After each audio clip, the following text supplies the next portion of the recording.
With the airing of Picard Episode 3 and the release of the final Countdown prequel comic for the series, we've got some lore to dig through, so in addition to doing a full spoiler review of Episode 3, I thought I'd explain the backgrounds of some of the characters we're seeing.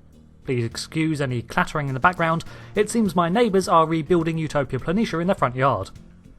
That would be renovations. Latest to dive into 2399 adds some more context to Picard's decision to leave Starfleet, advances the plot on the Borg front, and gets our titular character back into space. We're introduced to 3 new players at this stage: Raffi, Rios, 2 former Starfleet officers, and legacy character Hugh. Michelle Hurd plays the damaged retiree, but there's a missing element here. She's the first of Picard's former crew that we've met, and while we do get a quick look at how they operated together, it's at the end of his career, so their relationship and history is mostly unexplored, adding a lot of weight to the role.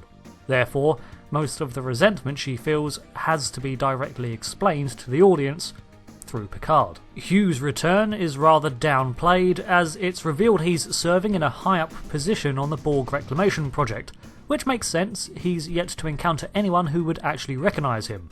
So far, his actions have served to bring Soji into contact with a greater puzzle, and that is the last vessel assimilated by the Borg, a Romulan ship, as it may have led to its severance from the collective.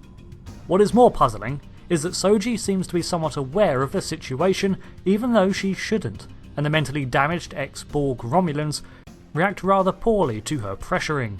Also, the soothsaying-style Romulan felt very out of place. Soji's character seems to be motivated by compassion and a desire to help, however there is a darker plan at play, of which the Zhat Vash seem aware of too. At this juncture, however, I'm connecting to Soji as more of a mystery to be solved than a character, as my curiosity far outweighs my emotional investment in her. The flashback sequences also try to make a point that Picard strongly disagrees with the Federation's stance in refusing to help the Romulans further, but the added context that these scenes bring show that it's not actually as straightforward as Picard would make it seem.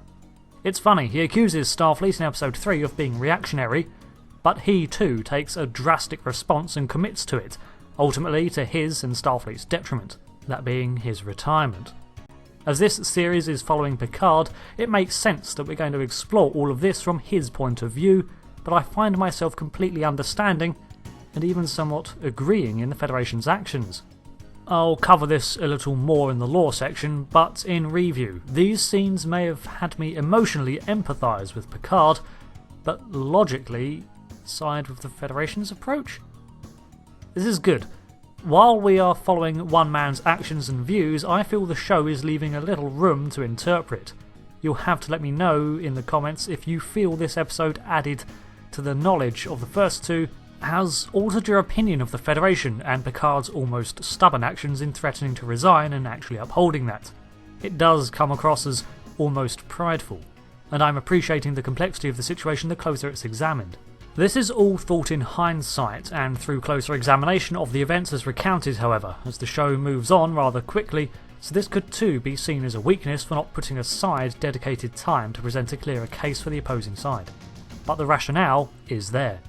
Rios plays a number of roles, and it seems that some big event flushed him out of Starfleet, killed his CO, and struck the USS Ibn Majid from the records. Although it seems he is very much independent now, even requiring payment to operate his unregistered ship, he still has the desire to explore and is very much tied to the Starfleet way of life, as Picard observes. He may paint himself as the rogue, but it seems he's more regimented than he appears.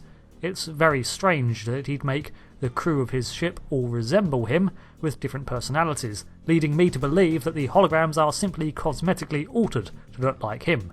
Maybe this was on purpose, to remind him that he is alone aboard his little ship.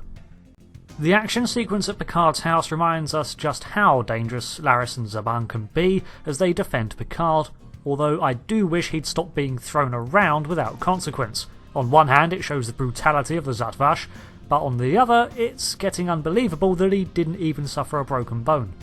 On top of that, although a cool fight scene, I'm sure that the super secret Zhat Vash would have had far more practice in assassination and not be overpowered by just 3 people. Picard's weak interrogation methods were obviously not going to work either, and I'm wondering why he didn't just record the attempt anyway to add credibility to his cause. One other small criticism: why would a Vulcan need sunglasses? It's bright out, but Vulcan is hotter, brighter, and a far harsher climate than Earth. It just made me think of Peter Capaldi's sonic shades from Doctor Who, and those were played for laughs. So aside from these complaints, which may be considered nitpicking, this episode left me feeling more curious about the overall storyline and characters' motivations, which I guess is a good reason to tune in next week. So, moving on to the lore segment now, and I'll be using this to provide some added background to the story thus far. With the accelerating plot of the show, I feel now may be a good time to include it. Although it isn't necessary to understand the show, a lot of detailed information is mentioned only once, then swept by as the story moves on. So on one watch, some details can be missed. Lieutenant Commander Raffi Musica was the first officer selected by Admiral Picard in 2384 to crew the USS Verity NCC 97000 on its mission to establish evacuation plans between the Federation and the Romulan Star Empire. It's revealed that Picard had to severely twist Starfleet's arm in allowing them to help the Romulans in their evacuation process, as many simply believed that the Federation's duty didn't extend into Romulan affairs. The Empire didn't help matters either, as they were stubbornly refusing the Federation's help and even denying that the supernova would ever be an issue. No doubt this made many in Starfleet throw up their hands in exasperation and give up too. Eventually Picard managed to break through on both the Romulans' denial, by confronting them with their own transmissions on the supernova, and simultaneously convincing the Federation to begin development of a specialised fleet of evacuation starships at Utopia Planitia. He placed Commander LaForge at its head to oversee the project, while Picard himself took out the Verity and its crew to begin preparing the Romulan selected worlds for evacuation. Picard, ever the humanitarian and optimist, seized the opportunity to assist them to build bridges with them, as Ambassador Spock had sought to do with his aid years earlier. However, the Admiral is not a fool, and searches Starfleet to find the right people to accompany him. This is where Raffi enters the picture. She is an analyst and Starfleet's leading expert in Romulan covert operations, and during the Verity's missions she nicknames Picard JL, much to his initial disdain. From episode 3, we learn that this made her seem rather paranoid from the outside, but as it was her duty to delve into their mysteries, plots and pick apart Tal Shiar schemes, Jean-Luc saw her as an astute observer of Romulan secrets and someone who would be useful when heading blindfolded across the neutral zone. For years, the neutral zone border of space, decided upon by the Treaty of Olgeron 74 years earlier, had marked the no-fly zone between the two powers, and the space on the far side was mostly a mystery to the Federation, thus halting much of their exploration to the Beta Quadrant. Even when the USS Verity was allowed across the border, they had to stick to Romulan-picked flight plans and not actively scan the planets they were tasked with evacuating, including Uyat Beta. Now, this evacuation doesn't go as planned and results in the Governor attempting to seize the USS Verity on behalf of the Tal Shiar, however, who have somehow obtained command codes for the new vessel from Starfleet. The crew of the USS Verity has been trained for such a contingency and responded efficiently, rescuing Picard, Raffi, and two Romulan Tal Shiar defectors, Laris and Zarbon.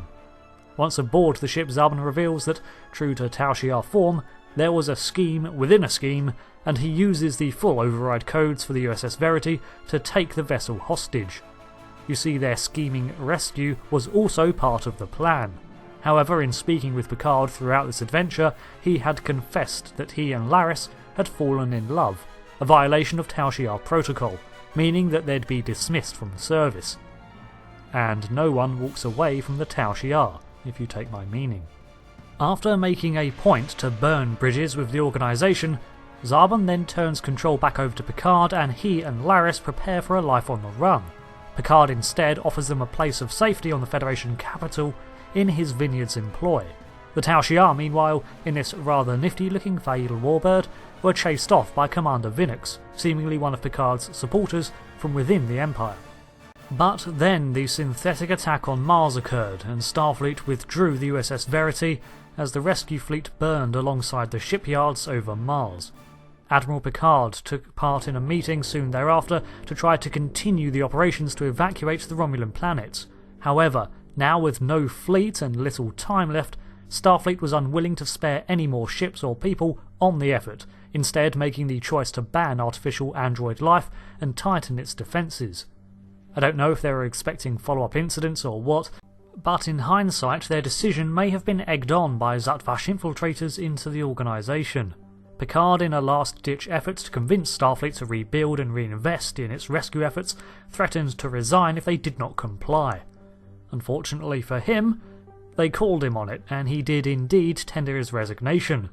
Alongside this, Lieutenant Commander Raffi, searching for answers, seems to have continued digging into the Mars incident, even suggesting that the Tau Shiar were involved. This likely contributed to her dismissal from Starfleet, as, fresh off the tail of Picard's resignation, she was summoned to speak to the CNC and discharged. Probably also not a coincidence that the foremost Romulan covert analyst was let go as soon as she was out from under Picard's protection. From here, her life seems to have taken a bit of a downward turn. As Picard withdrew over the next 14 years, she grew to resent him for not reaching out to her, partially blaming him for her current state. This leads her to the mood she's in now, smoking, drinking and hiding away while Picard tended his vineyard with the former Tau Shiar couple he was sheltering from reprisals. There we have it, up to date with the story of some of the cast introduced and Starfleet's compromised state. You can gather the gist of this from the first 3 episodes, and the prequel comics, while ultimately largely irrelevant to be honest, do prepare some of the groundwork for this narrative. I'm not saying that this is a strength of the show. If anything, it's the opposite. I'm glad that Starfleet aren't the villains of this piece, just that they've been compromised.